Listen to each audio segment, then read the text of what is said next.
Argentina, la doctora Cristina Fernández de Kirchner.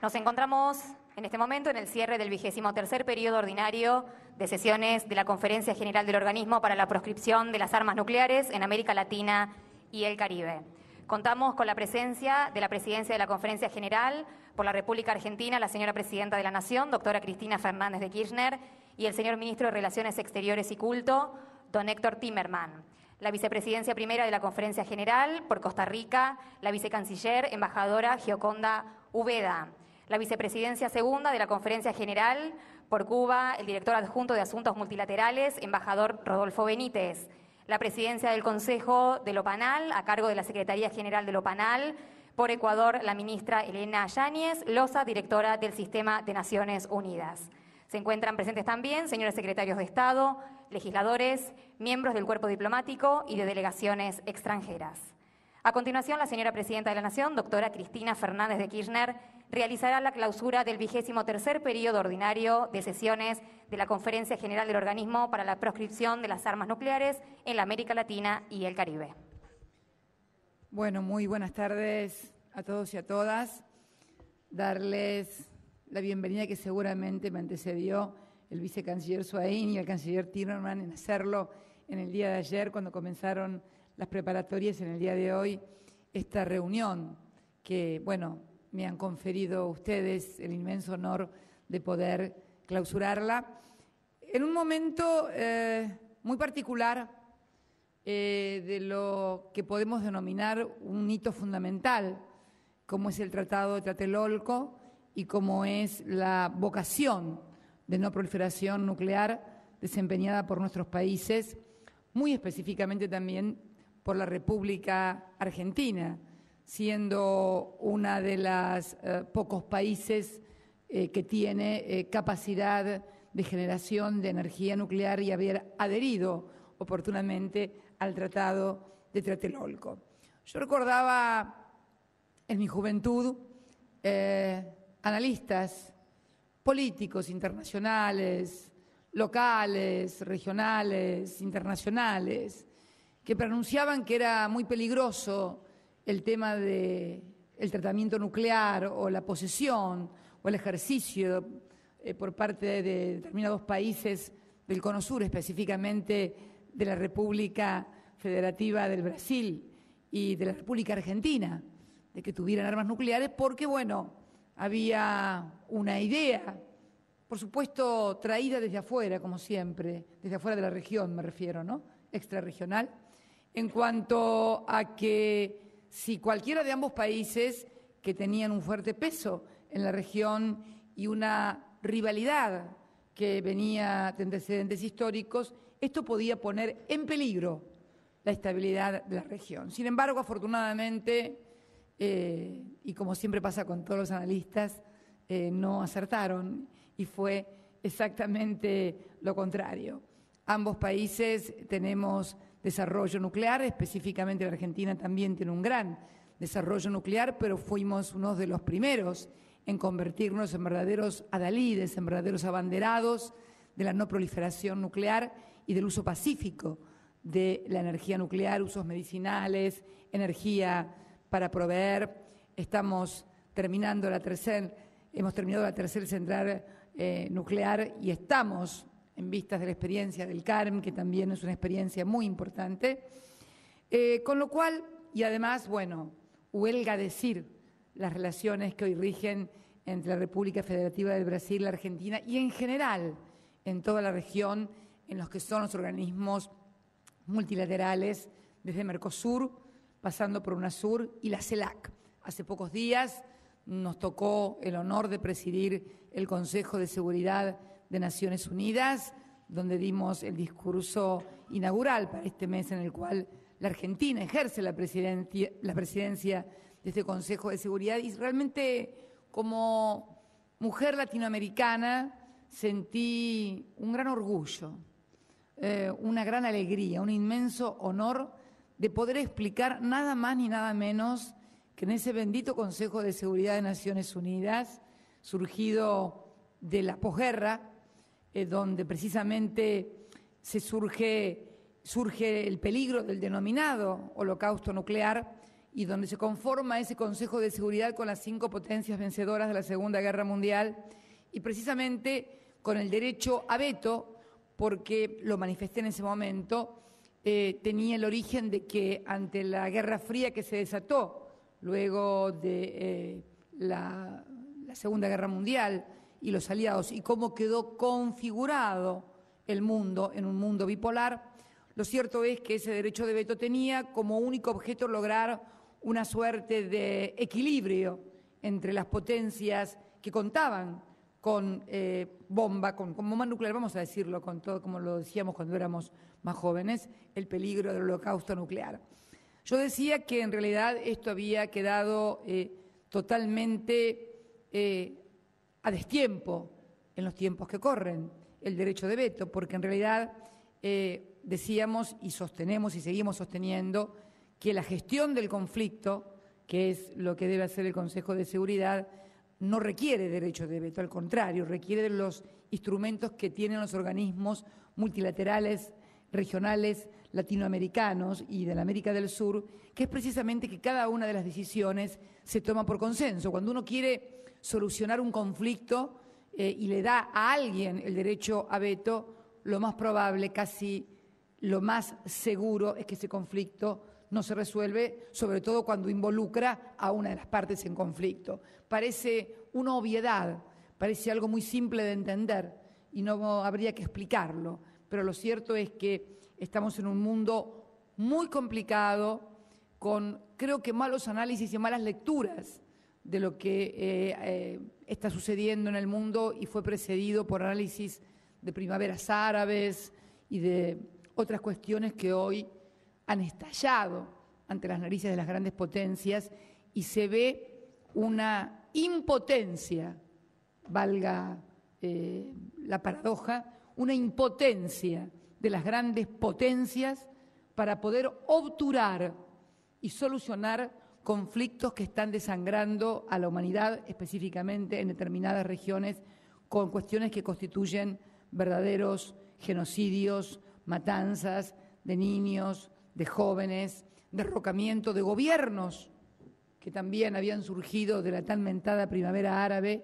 y que finalmente ahora terminamos en la paradoja de que parecía que no era tan primavera y resulta que quienes habían resultado desalojados del poder ahora han sido liberados. Realmente un aquelarre para cualquier ciudadano global que mire hacia aquellos que tienen la responsabilidad de gestionar en su carácter de líderes un mundo más pacífico, un mundo más seguro. Cuando yo lo he dicho siempre, los liderazgos no son solamente liderazgos para ejercer, sino también para ejercerlos de manera responsable. Yo creo en los liderazgos, en los ejercicios de manera responsable. Es inocultable que luego de la caída del muro de Berlín surgen liderazgos únicos en el mundo, ahora un poco atenuados por el surgimiento de otras potencias, pero en lo que se refiere al aspecto militar, estrictamente, ese liderazgo, la posesión de armamento nuclear, la posesión de tecnología, condiciones económicas, siguen constituyendo a esos países en líderes en el mundo. Esto es inocultable, yo digo siempre que en política se puede hacer cualquier cosa, menos ignorar la realidad. Y creo que lo importante en este caso es demandar, como lo hicimos hace unos días en el Consejo de Seguridad, un ejercicio responsable de esos liderazgos y también la reforma de los organismos de Naciones Unidas para que respondan a un mundo absolutamente diferente al que se dieron origen. Imaginen ustedes que la Carta de San Francisco, numen, digamos, o fundamentals de Naciones Unidas, fue sancionada en 1945. Todas las cosas que han sucedido y el Consejo de Seguridad y toda la forma de organización y formación que tiene Naciones Unidas, con la excepción del Comité de Descolonización que se funda a partir de los años 70, que creo que lo más nuevo que tiene Naciones Unidas, luego del Comité de Derechos Humanos que se fundó hace poco a instancias de la Argentina. Lo cierto es que tenemos nuestro supremo organismo multilateral, en este caso Naciones Unidas, yo creo, con un grado de obsolescencia funcional muy grande y que precisamente se demuestra en este grado de conflictividad insoluble y creciente en el mundo, que nos preocupa a todos. ¿Y qué es lo que nos preocupa en este espacio concreto en el que hoy estamos? Que precisamente nuestra región, el Atlántico Sur, se ha caracterizado por ser una región de paz, de gobiernos diversos, con diversas identidades, con diversos pensamientos, con diversas historias. A mi lado está Costa Rica y a mi lado está Cuba. Y sin embargo, podemos coexistir pacíficamente y sin agresiones, a pesar de que hemos tenido momentos duros, difíciles, de diferencias entre países hermanos que pudieron ser saldados, por ejemplo, por aquella conferencia de Río que luego fue y se convirtió en CELAC, por la UNASUR, en distintas oportunidades. Por eso para nosotros preservar al Atlántico Sur como una región de paz y como una región libre de armas nucleares es un tema central. Precisamente uno de los miembros de la OTAN, el Reino Unido, que aún sigue ocupando posiciones coloniales en nuestras Islas Malvinas, que sigue también no respetando las resoluciones de Naciones Unidas, otro tema que también se abordó durante la reunión del Consejo de Seguridad, porque es muy difícil que un organismo funcione cuando se le obliga a unos países a respetar lo que la Asamblea General decide a través de resoluciones que son los instrumentos supremos de ese organismo, y otros miembros hacen uso de ese privilegio de ser miembros permanentes del Consejo de Seguridad y violan permanentemente las resoluciones que emite el Pleno y aprueba el Pleno del Consejo de Naciones Unidas. Es el caso de la República Argentina y el Reino Unido. No vengo acá a proclamar que nosotros tenemos razón en materia de soberanía de las Islas Malvinas. Simplemente vengo porque este es un organismo multilateral y hay países con diversas representaciones a que se cumplan lo que dice la resolución de Naciones Unidas y que es precisamente que Argentina y el Reino Unido establezcan negociaciones en cuanto a la diferenciación que hay en materia de controversia que hay en materia de soberanía sobre las Islas Malvinas. Ni siquiera esto hemos podido lograr. Más aún, se insiste en seguir armando a las islas frente a un país que ha demostrado una vocación pacífica y además es de público y notorio que no cuenta con el poder ofensivo como para poder hacer frente siquiera, no es solamente intención, sino simplemente sentido común de que no hay ninguna intención de agresión para con nadie. Sin embargo, se insiste y se envían submarinos nucleares que, por supuesto, dan cuenta de los propios organismos periodísticos del Reino Unido y se vuelve a tratar o a colocar aquí precisamente en el Atlántico Sur el tema de armas nucleares en un lugar completamente desnuclearizado, si se me permite el neologismo, y la voluntad pacífica que hemos tenido. Yo sé que se han firmado importantes documentos en esta 23ª reunión del principal organismo del Tratado de Tlatelolco y quería agradecer la presencia de todos ustedes y hacer una llamada no solamente, no entre nosotros, en los cuales rigen relaciones excelentes, sino una llamada al mundo y a las grandes potencias por las cosas que están sucediendo. Nosotros debemos seguir insistiendo firmemente, sin pausa, en que queremos un Atlántico Sur libre de armas nucleares. No tenemos conflictos religiosos, no tenemos conflictos raciales, no tenemos conflictos entre nuestros países. No queremos que nos extrapolen a esta región problemas, instrumentos que no nos son propios, que desconocemos porque somos un país profundamente respetuoso del derecho internacional y nos sentimos miembros plenos de Naciones Unidas y como tal respetamos todas y cada una de las decisiones. Lo único que demandamos y llamamos a que todos los países que integran esa organización madre, que es Naciones Unidas, tengan el mismo respeto por cada una de las resoluciones que emanan del Pleno. Y un llamamiento también por parte de quienes tienen liderazgo global en el mundo a una mayor comprensión de los problemas, una mejor lectura. Yo comentaba ayer, si se me permite una digresión, tuvimos una importante reunión en el sur de mi país y cuando pasamos de los temas económicos finalmente a los temas políticos y hablar de los problemas económicos que asuelan hoy el mundo, yo hablaba de que había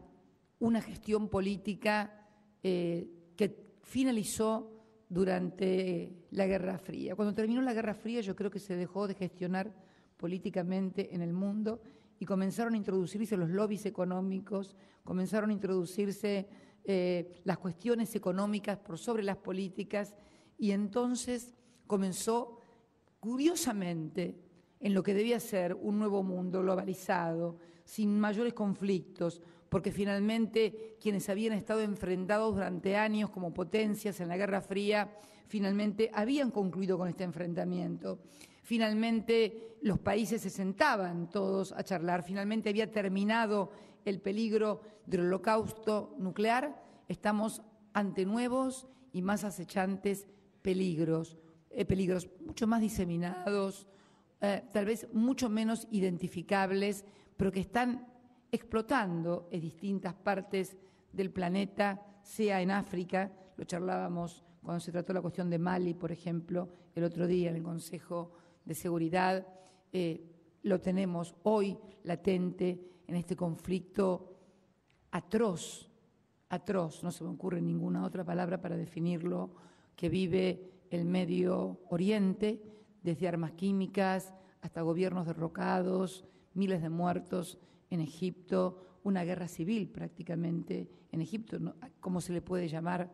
a un gobierno que fue elegido democráticamente y derrocado por una junta militar que lleva ejecutadas a más de 1000 y pico de egipcios? Este es el mundo que estamos y realmente me parece que la humanidad,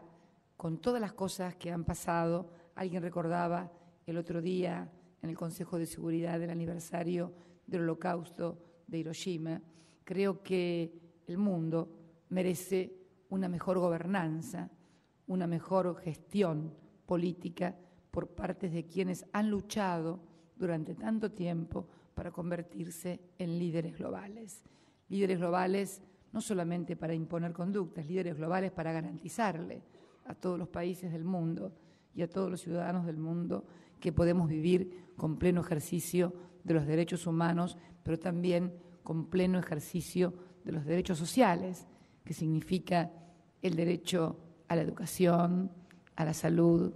a la vivienda y a la seguridad. Creo que la no proliferación nuclear, ustedes dirán que tiene que ver con todo esto, y sí, tiene todo que ver con todo. La seguridad del mundo hoy se debe no solamente a la no proliferación nuclear, sino también a que logremos establecer reglas y patrones de conducta que puedan ser aplicados uniformemente ante situaciones de crisis para evitar mayores sufrimientos. Cuando nuestro canciller me propuso clausurar esta 23ª reunión de la OMOPAL, no dudé un momento en hacerlo porque creo que era importante intercambiar con ustedes como jefa de Estado de la República Argentina estas reflexiones que yo creo que todos podemos compartir, porque no son reflexiones filosóficas, no son de ideología, son simplemente de sentido común, de percepción y de haber observado. Ustedes sabrán que milito desde muy joven y además que tengo unos cuantos años, así que pude ver muchas cosas, pude ver desde la derrota de Estados Unidos en Vietnam y la bajada de la bandera americana de la primer potencia del mundo contra un país muy pequeñito que tuve la suerte de visitar a principios de este año y ver los túneles en los cuales se luchó para lograr la liberación, que había sido además primero ejercida por otras potencias y que finalmente concluyó con su liberación. Vi la caída del muro de Berlín, también impensable, unos 5 o 6 años antes, la caída del muro de Berlín. Algunos auguraron el fin de la historia, ¿no? Mal interpretando a Hegel, me parece a mí, pero bueno, lo auguraron. Y bueno, y aquí estamos, que la historia no terminó, sino que la historia continúa y continúa un tanto más complicada, porque ya no es el peligro del holocausto nuclear, es el peligro del holocausto social, que también se da a partir de lo que está sucediendo con las crisis económicas en Europa, es el holocausto humanitario que se puede y se está dando en determinados países del Medio Oriente y puede llevar a un grado de conflictividad global tal vez inmanejable cuando miles o millones de personas, yo lo decía el otro día en el Consejo de Seguridad, tanto luchar, tanto pelear para que la democracia, como la concebimos nosotros, como el ejercicio de la voluntad popular a través de elecciones libres y democráticas, donde cada sociedad pueda darse los gobiernos que prefiera a través del voto popular, para terminar finalmente en este estado en que está viviendo el mundo. Entonces creo que sería bueno repensar y reflexionar roles, repensar y reflexionar funciones de los organismos multilaterales, Naciones Unidas, Consejo de Seguridad, roles también de los organismos multilaterales económicos. Bueno, no va a ser ni la primera ni la última vez que me escucharán hablar sobre el rol del Fondo Monetario Internacional, que inclusive el propio Fondo Monetario Internacional hoy en sus últimos documentos académicos está repensando y autocriticándose acerca de recetas de ajuste que dio en Europa y que evidentemente no han dado ningún resultado. Creo entonces que hoy este encuentro, con motivo de la no proliferación nuclear, tiene que ser además también un instrumento de reflexión para qué tenemos que luchar por el desarme nuclear, pero fundamentalmente desarmarnos nuclearmente y armarnos de nuevas ideas. Las armas tienen que ser las ideas. Siempre las ideas fueron las que primero triunfaron. Luego, muchas veces, cuando hubo resistencia frente a determinadas ideas, se llegó a conflictos armados. Pero yo digo que cuando hay ideas que pueden encarnar globalmente o mayoritariamente lo que desea y necesita la humanidad, estos son triunfos mucho más importantes que los que pueden ser los triunfos militares. Por eso quiero terminar también diciendo que la preservación del Atlántico Sur libre de armas nucleares, el reconocimiento que tienen que hacer las grandes potencias de las resoluciones de Naciones Unidas son las que sin duda van a contribuir a vivir no solamente en el Atlántico Sur, sino en un mundo mejor, en un mundo más seguro, más humanitario y más vivible para todos los seres humanos. Así que darles las gracias a todos y a todas y dejar formalmente clausurada la 23ª reunión de la ONOMPAL, el organismo del Tratado de Tlatelolco, 23ª reunión. Muchas gracias y muy buenas tardes a todos y a todas.